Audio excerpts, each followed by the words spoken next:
Yo, what's going on, guys? Vulkarr here, and today I survived 200 days in ultra hardcore Minecraft. Don't know what that is? Then let me give you a quick just kidding.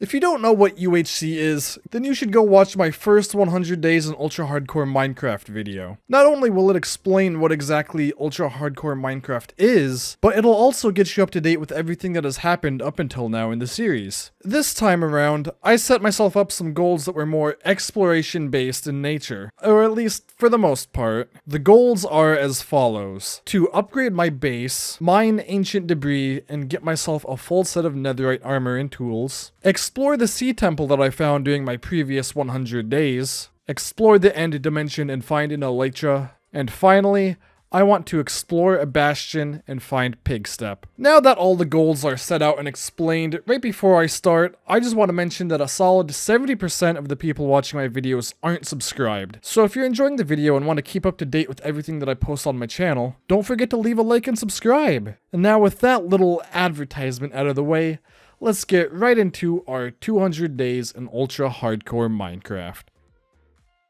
So, I don't exactly know how to say this, but the footage for my first 2 days of the series kind of had a little fucky-wucky and ended up being corrupted. I know, this is exactly how I wanted to start off the sequel to what is currently my best performing video in years. But don't worry, I have the perfect solution. I'll just do some editing and recording magic to recreate the footage that we lost, because you know, I am the best editor in the world.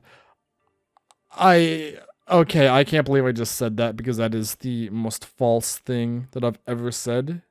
On day 101, I immediately began pursuing my first goal of the series, to get a full set of netherite armor and tools. I'm a bit embarrassed to say this, but until now, I've never actually mined any ancient debris in all of my years of playing Minecraft. I haven't really played much of the 1.16 Nether update, and whenever I did play it, I've always had friends that gifted me fully made netherite, so I've never really had any reason to go mine for it myself. Because of this, I didn't really know the best way of finding ancient debris. However, after looking it up, I realized that there were 3 main methods of finding ancient debris. The first of which is to, well, snort a line of cocaine and just go to town on all the netherrack around you. The second method, which is a bit easier, is to use bed bombs. For this method, you use Minecraft's deadly but hilarious feature of exploding beds in the nether until you find ancient debris that was left uncovered by the explosions. And the third, and probably the best method of finding ancient debris,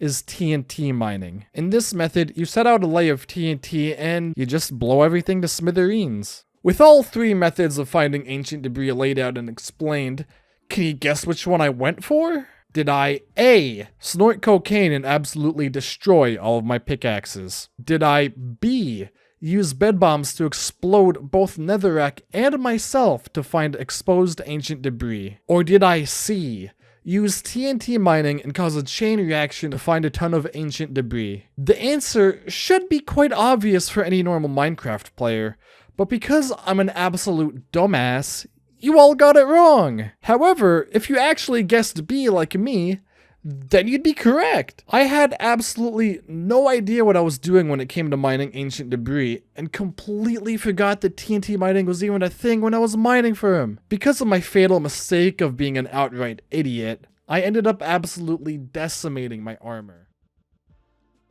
On day 105, I began to explore more of the world. During my crazed mining adventures near the end of the previous 100 days, I had encountered a village that was somewhat close to my home base. With armor that was absolutely destroyed and a need for the best enchantments possible before creating netherite armor and tools, I decided to go to said village and create a villager farm. Now, in all my years of playing Minecraft, I've never really done anything with villagers. I'd always looked at them as a place to steal beds and crops from, and really nothing else. However, thanks to the major villager overhaul and the help of some friends, I had recently learned how to manipulate villagers and how to create a villager farm. I then spent the rest of day 105 digging out an underground space where the villagers would live and breed like pigs. And by the end of day 106, I finally started to actually proceed with said training and manipulating, starting out with a Fletcher who I traded sticks to for emeralds. Remember during my previous 100 days when I went on a mass deforestation spree that lasted for 4 days? Well, because of all the wood that I had gathered, I continued to trade with Fletchers, and before I knew it, I was swimming in emeralds. However, I noticed something peculiar about the villager farm that I was creating. For some reason, one of the villagers that I had brought into the underground area had still not taken up a trade. Whenever I tried to manipulate him to give him a trade, he'd just walk away from it. You just don't want to be anything, huh?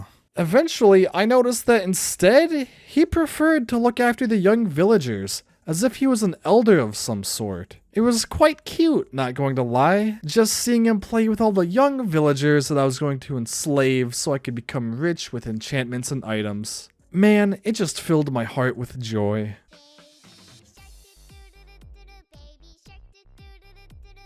Aww.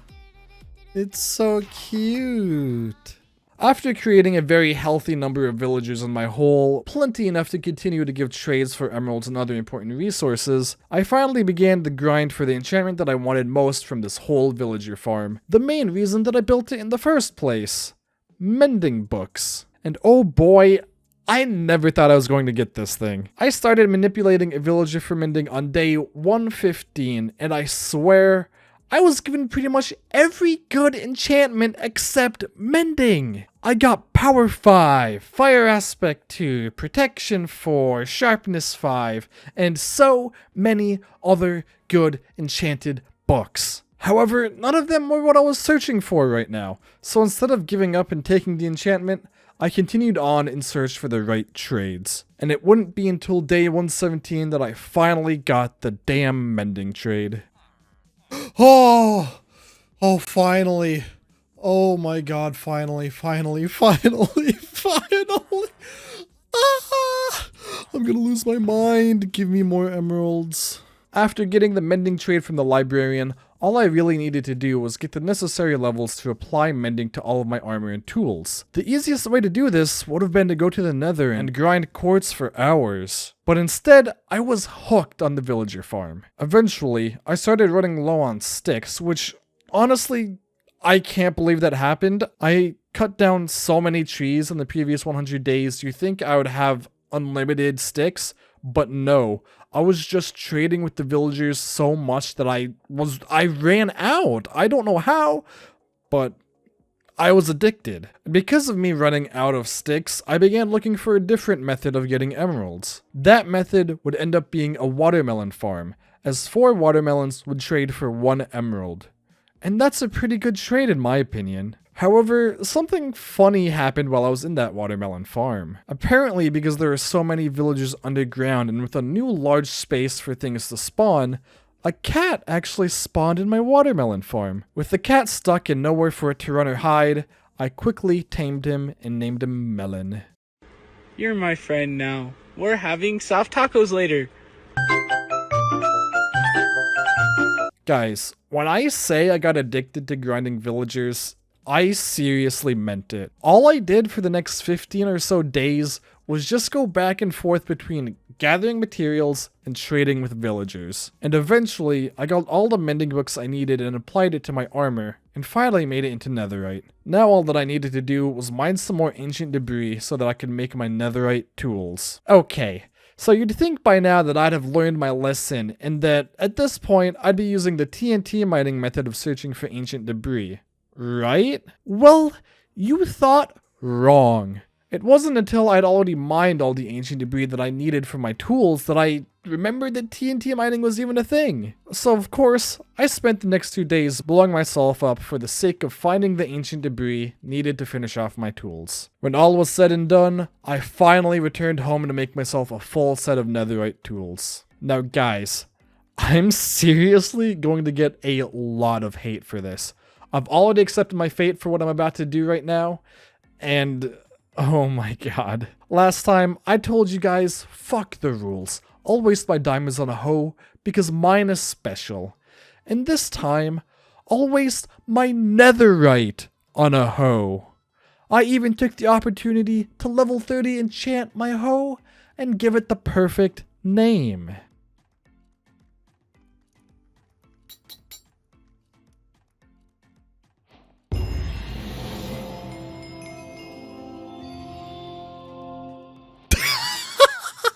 There's no way that's an achievement. There's no way.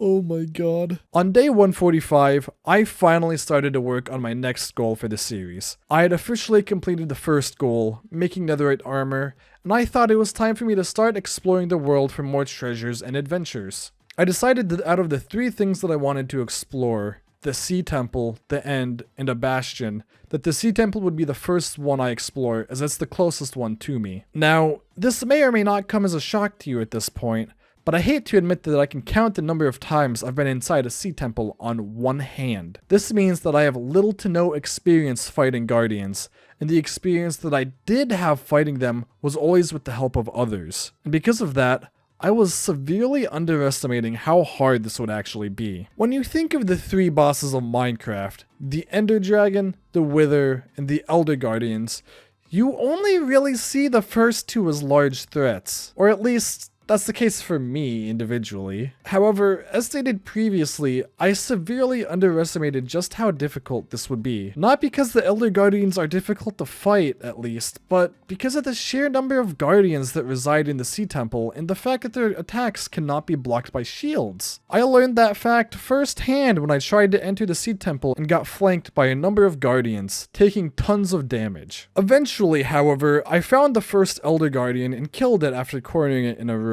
The second Elder Guardian would soon also fall to my heavily enchanted netherite sword. However, when everything seemed like it was going well, I found myself lost in the temple, and I had no idea where to search for the final Elder Guardian. Eventually, I found myself in the center room of the temple, and oh my god, look at how many Guardians there are! What the hell? Seeing as I had nowhere to go, I tried to get to the center of the room and collect the golden blocks. However, I got absolutely schlonged by the Guardians and had to run for my life. Oh my god, that room's literally a death sentence.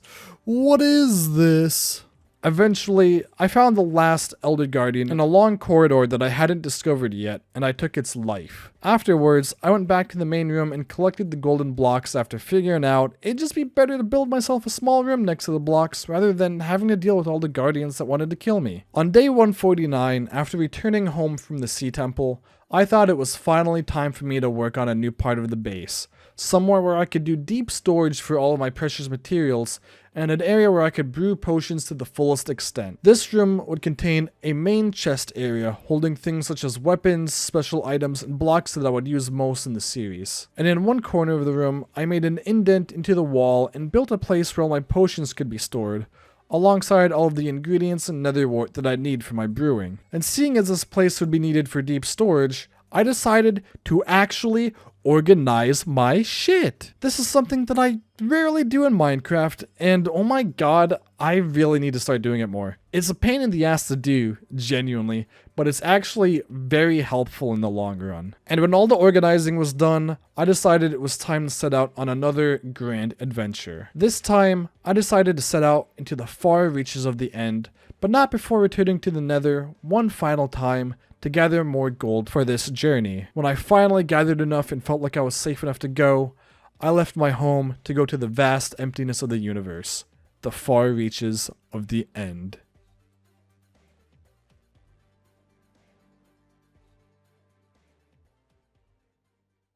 I had 2 main purposes for entering the End. The first of which was to find end cities. End cities would provide for me shulkers, which I can make shulker boxes out of. These boxes are so helpful for transporting large amounts of materials and blocks, so I'd need them for future projects. The second purpose of entering the End was to find an elytra. I've always wanted to live life as a bird, soaring to new heights and being one with the sky, and while that may not be possible in real life, an elytra would help me live my dreams in Minecraft. When I entered the outer reaches of the End, I just couldn't believe it. I noticed that not too far away from the portal, there was an End city right in front of me. Or well, at least that's what I thought. But it turned out to be the smallest End city known to man. Clearing the structure took no time at all, and after gathering the rewards at the top of the city, I went back down to search for a real End city. I kept searching. And searching, and searching. And then the next day, I kept searching, and searching. But then on day 156, I finally found a real end city. Who would have thought? Oh, finally.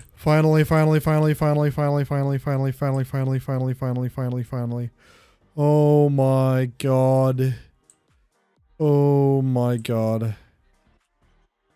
That's so far away as well. Oh. Before even entering the main structure, I instantly went up to the end ship where I found myself the elytra I've always wanted. And after taking the goodies that were left in the chest, I jumped down and started to climb the actual end city. Man, I swear, shulkers are probably the most annoying mobs to fight in Minecraft. They might not do much damage, but the fact that they give off the floating effect can really screw up your game. If it wasn't for my excellent skills with the shield, I would have died easily. However, with my shield in hand, I scoured every corner of the city and gathered all the goodies I could find and slid every shulker I could so I could make as many shulker boxes as I could. And when everything was said and done, I began my return journey home. I had found what I needed, and I can't believe it, but I let down my guard. I had no fear in the end. I thought I was invincible, and I can't believe it, but that stupid thinking was what led to my demise. I threw caution to the wind, and I fucked up because of it. Oh my god.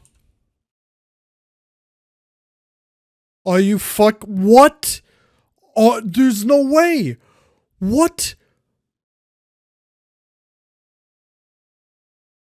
Are you serious? I'm actually... Oh, fuck. There's no way. What do you mean? I genuinely can't believe that I just did that. Like, I know I'm stupid, but holy shit am I stupid. Like, single digit IQ over here didn't think to at least place down a small platform so that even if I did fall, I'd at least fall safely. Holy hell. I am just the worst Minecraft player when it comes to the stupidest things. I just don't understand it. I can survive 100 days without, like, just golden apples, UHC mode, easy. That's easy to me, is I don't fear death like that. But of course I fuck up in the one part that shouldn't be difficult to do. This shouldn't kill anybody, but it killed me! Okay. Now that I've had some time to cool off, it's time to get real sentimental and shit. To make the video seem longer for viewers and to not spoil the ending of this video, I'm going to leave the rest of the video to be a few minutes of nothingness to reflect the feelings in my heart after that embarrassing death. I absolutely hate that the video and the series overall had to end this way, but I hope that you enjoyed everything that you saw up until this point. I've got a few 100 days series that are currently being both streamed and recorded as of this very moment, so hopefully you can expect even more adventures in the future, but sadly, none of them will be taking place in this world I created here. If you guys enjoyed the video and want to see more of my content, again, don't forget to leave a like and subscribe. I hope to see you all again, and I hope you have a great rest of your day. Peace.